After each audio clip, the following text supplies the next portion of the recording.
Welcome to my channel, Simply Mama Cooks. I'm Angelica, and this is Vlogmas. By the way, be sure to follow me on Facebook, Instagram, and TikTok. Okay, here we go. Okay, I'm coming. Let me turn on this light though. Okay. Here we go. Ta-da! Oh, good job. Look. Gotta make this little, oops, so it has some lights up here.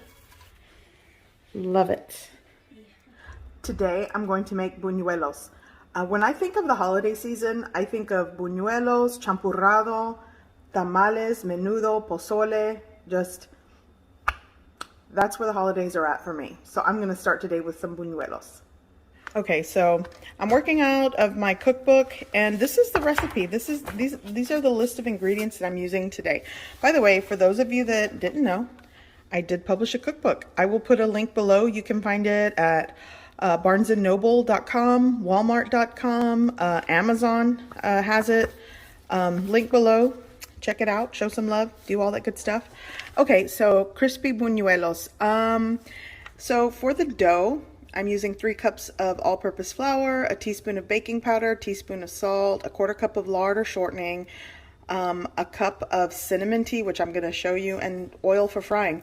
And this is what, you know, if you really need an exact measurement for the cinnamon tea, that's what you can start with. But ultimately, you will need 1 cup of liquid, and I'm going to go with the cinnamon tea. For the sugar coating, you've got your sugar, ground cinnamon, a pinch of salt, and there you go. That is the recipe for crispy buñuelos. Here I'm kind of making a lot of cinnamon tea. I'm kind of going to just eyeball, and I have these 2 left from my package of cinnamon sticks. By the way, I'm using the Ceylon cinnamon sticks. I'm going to toss it into my water here. Let me turn on the heat. Okay. And I'm going to add some anise seeds in the mix. I like the flavor that it gives the dough, like a teaspoon. There you go. And I'm just gonna let that boil.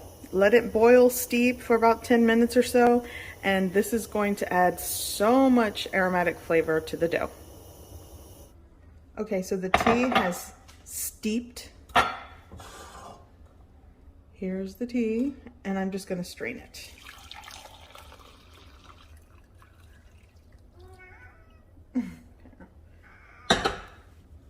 Okay, so here I mixed my flour, salt, baking soda, and lard. You could use shortening. I like to use butter flavored shortening sometimes. I didn't have any, but yeah, so this, I just kind of ran it through my fingers, crumbled it, and mixed it. Now I'm going to carefully add my hot cinnamon tea. It's gonna take like a cup, and it's too hot, so I'm gonna start with the spoon so I don't burn my hands. Ah, this is hot. So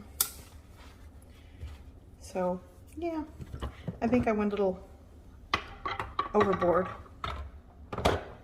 with the tea, so I'm gonna add my little flour until I can work the dough again. See how it gets too sticky? That's where you know, add some more flour till it comes together.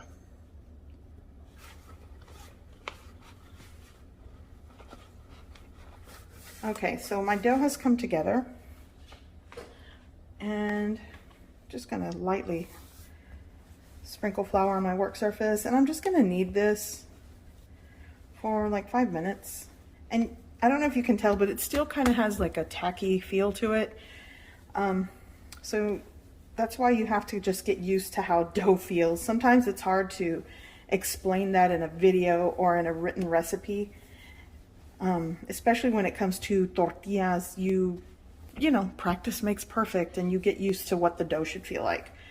So what I'm gonna do is just divide the dough into my dough balls, and you can make these as large or as small as you like.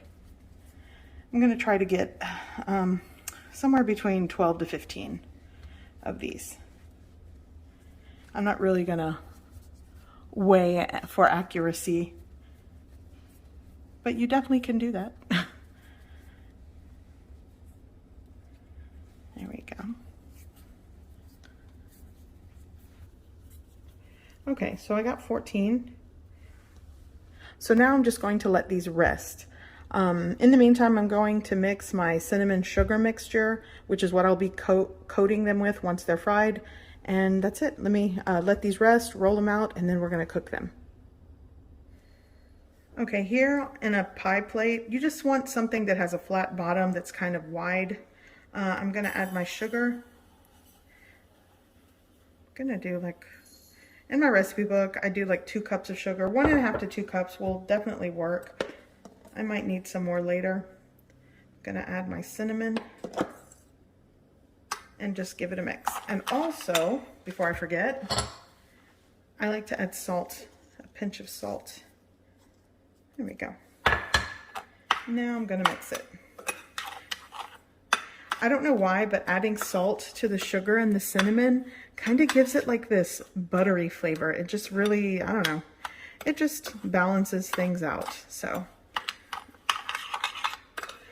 and for those of you, this is azúcar morena. That's why it's just like cane sugar, granulated cane sugar, natural sugar. Regular granulated sugar works. This is just what I have.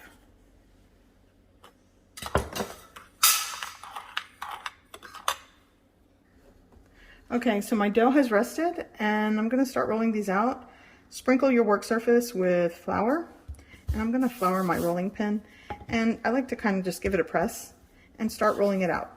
Now if you find when you're rolling it out it kind of shrinks back too quick and it really doesn't stretch out, that indicates that you need to rest the dough longer. So if this were to shrink back, I would just literally go, okay, this needs to rest, and I'd put it back hanging over the bowl, or just leave it here to rest.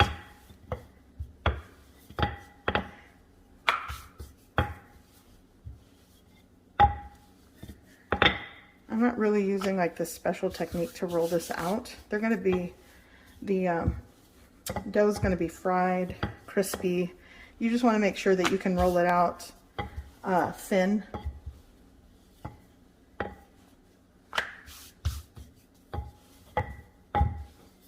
Okay, so I've got a head start and I rolled out 5 of these, and I like to hang them over the side of the bowl and just let them hang out and rest until you're ready to fry them. What I'm going to do now, here I have a very large, shallow pan that I'm going to fry this in. I'm going to add my cooking oil to this. I'm going to add maybe a 1/2 inch of oil into this pan, maybe a little more.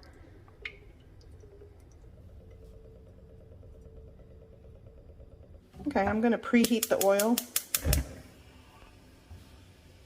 And once the oil has come up to a temperature of 350 degrees Fahrenheit, which is a good fry temp, I'm going to start making the buñuelos.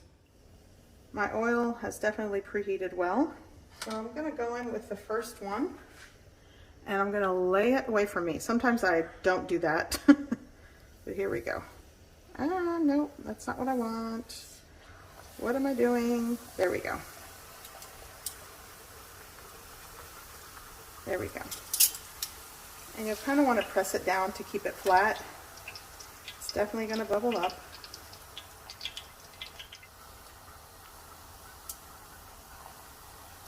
Okay, I'm going to give it a flip carefully.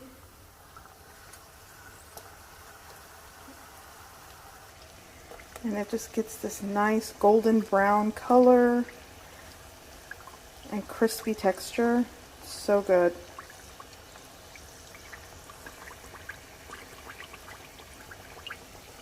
And remember, even though it doesn't get, you don't want it to get too dark in color when you're cooking it here in the pan, because it'll continue to fry and cook with the residual oil or the heat once you remove it from the oil. But I do want to make sure it gets an even color as possible. Now, it might not get completely even, but I think this is, oh yes. This is how I make crispy buñuelos. I like to get some of those air pockets, get grease in them, so you'll want to drain that. go. Okay. So now I'm going to place it here on my baking sheet carefully because it is very crispy, and repeat the process. So once it had a chance to kind of hang out, I'm going to, whoops, I'm going to put this over here. And we're going to coat it with the sugar. Just like that. While it's still warm. And this is actually a good way to get teamwork, kind of get an assembly line. Somebody's frying the dough, someone's coating it. You know, if you're doing this by yourself, it can get kind of tricky because you don't want your oil to burn by the time you cook your next one. You don't want it to get overheated. But just like that. Oops.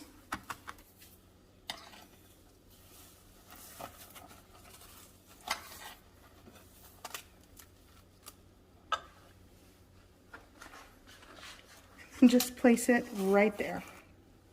And that is a crispy buñuelo. So I want you guys to hear how easily it breaks and how crispy it is. Yum.